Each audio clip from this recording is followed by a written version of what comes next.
Die Erklärung der Vizepräsidentin der Kommission und Hohen Vertreterin zum Thema neue Initiativen im Zusammenhang mit dem Friedensprozess im Nahen Osten. Sie haben das Wort. Thank you, Mr. President. This is not the first time, definitely. This will not be the last time we will have in this hemicycle a debate on our initiatives on the Middle East peace process. Let me say that I know very well there is a widespread feeling that things will never change in Israel and Palestine, and some say there are more urgent crises to deal with. Others think the current leaderships are not up to the task.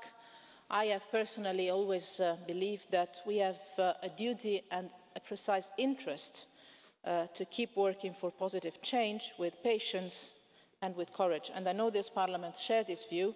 You have shown it by hosting just a couple of weeks ago President Rivlin and President Abbas in the hemicycle in Brussels. One reason why we have a duty and an interest to keep working for positive change is that the status quo cannot hold, and actually there is no status quo. If things don't change for the better, they can only get worse. Another reason is the regional context. The other crises in the region, the spread of terrorism, make it even more urgent to restart some kind of political process. A new war in the Holy Land could have horrific consequences in the entire region. And we don't want to see Daesh take root in Israel or in Palestine. Peace now, or a process for peace now at least, is more urgent than it has ever been. I know this Parliament shares the same sense of urgency. The French initiative was also moved by a willingness to restart a credible peace process. And for exactly the same reason, we decided to revive the Middle East Quartet just about 1 year ago and to work on the report that we presented on July the 1st. It is a report on the main threats to the two-state solution, with clear recommendations on the steps needed to rebuild the conditions for meaningful direct negotiations. We all know that the situation on the ground in Israel and Palestine is deteriorating. The viability of a two-state solution is challenged on a daily basis. People are dying on both sides, almost on a daily basis, and with them, hope is also dying. Children are dying, and children are killed. Unless we do something to reverse the negative trends, this conflict can get out of control and the very chance of peace will slip away. And we simply cannot afford further escalation. We cannot afford further escalation, the Israelis cannot afford further escalation, and the Palestinians cannot afford further escalations, and the entire region. This is why we issued the report. That was a lengthy process, but as you might have seen, the report is a long, dense text that brings together the international community on substance, quite in detail. The report is about our common goal in the international community, which is to start a process and to stop and reverse the negative trends we have seen, rebuild trust and advance the two-state solution on the ground, so to create the conditions for peace, those conditions that we are seeing are slipping away in this moment. The report is a result of a complex work, collective work, integral part of a broader international effort. The report stresses the importance of the Arab Peace Initiative and the opportunity for building a regional security framework. Egypt, Jordan, Saudi Arabia, as well as the League of Arab States, are essential for peace, and for the first time ever, the Arab countries actually can represent an opportunity rather than a threat to Israel's security. And we must not waste this historic opportunity. First of all, Israel has not to waste this opportunity. We are also working closely with France in the same direction and towards the same goal. And let me thank President François Hollande and Foreign Minister Jean-Marc Ayrault for their great commitment and for our very close coordination in these weeks. Our Union and the Quartet have welcomed the communiqué issued in Paris and its support for a negotiated two-state solution, and I was myself at a conference in Paris in the beginning of June. All our initiatives can and must proceed hand in hand, coherently, in full coordination. Together, we can pave the way for a return to meaningful, direct talks. Because this is the ultimate goal of the report. Let me be very clear on what the report is, and I would start from what the report is not. It is not a document on what the final status should look like or on parameters for final status negotiations. And it is not a legal assessment of the situation under international law. Let me state it very clearly. The European position on this are very clear and have not changed. What is the report? The report wants to indicate a way forward with concrete actions to be taken. It is an attempt, first of all, to save the two-state solution. We debated here in this hemicycle a couple of months ago, I believe, on the fact that the two-state solution is fading away. So, first and foremost, we have to make the possibility of having a two-state solution still possible, which is something on which all of us have serious doubts if the trend continues this way. How? By setting out affirmative measures on the ground to reverse negative trends, to rebuild trust between the sides and to recreate a political horizon. I remember very well this was exactly the goal we defined for ourselves as the European Union the very first time we debated this issue in this hemicycle in the new mandate of this Parliament. The report identifies three main trends that are putting at risk the two-state solution and that need to be reversed. First, violence and incitement. The report clearly identifies Hamas as responsible for the most explicit and widespread forms of incitement.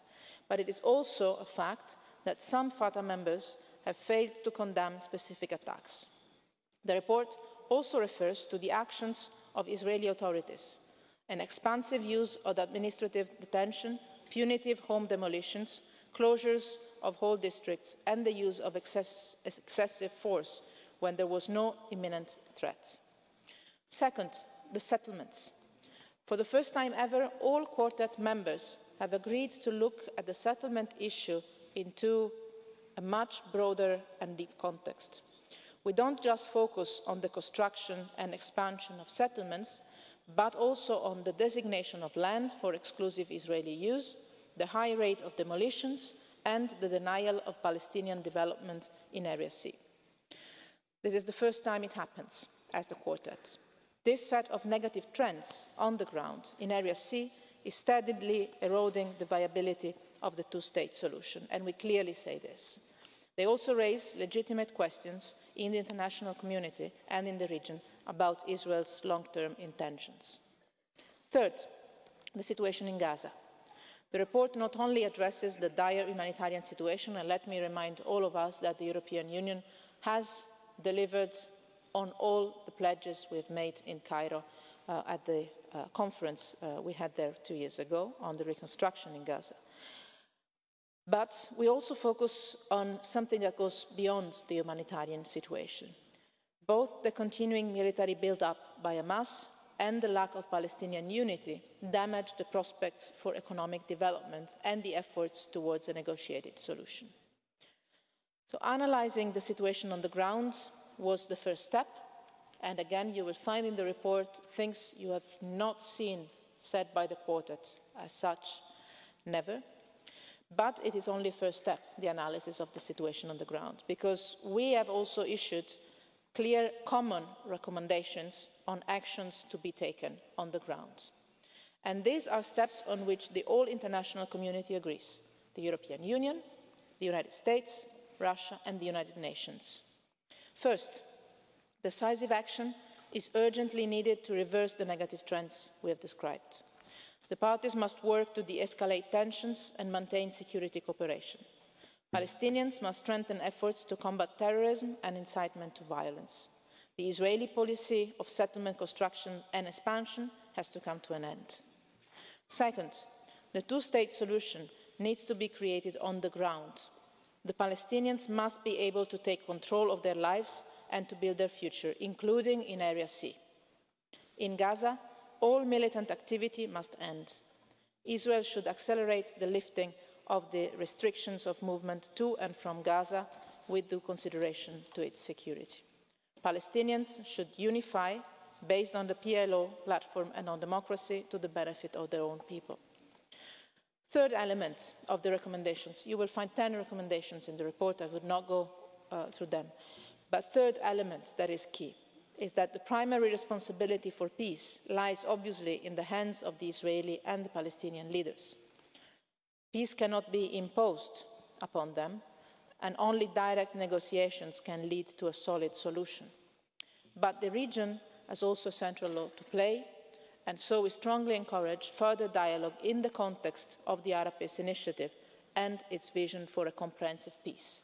Because it's very clear there are two overlapping tensions there, conflicts there that need to be solved, possibly together, the one between Israel and Palestine and the one that still create tensions between Israel and the Arab world.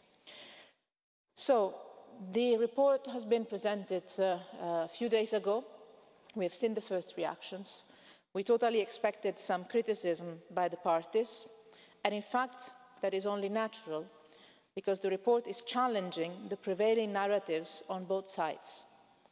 We are telling them, we're telling the Israelis and we're telling the Palestinians, and we're doing this together for the first time ever, that there are many things that each of the sides can do and should do independently to demonstrate genuine commitment to the two-state solution.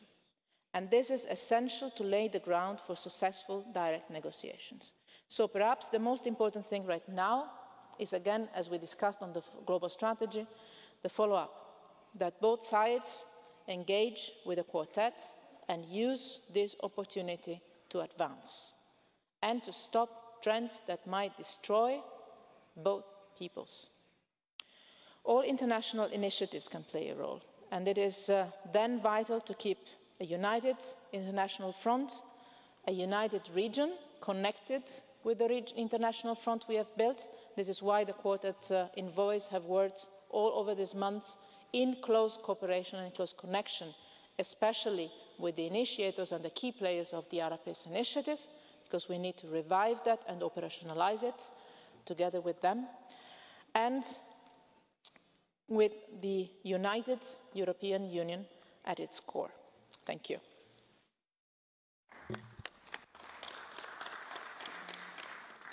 Vielen Dank. Wir hören jetzt als erstes die Redner der Fraktionen.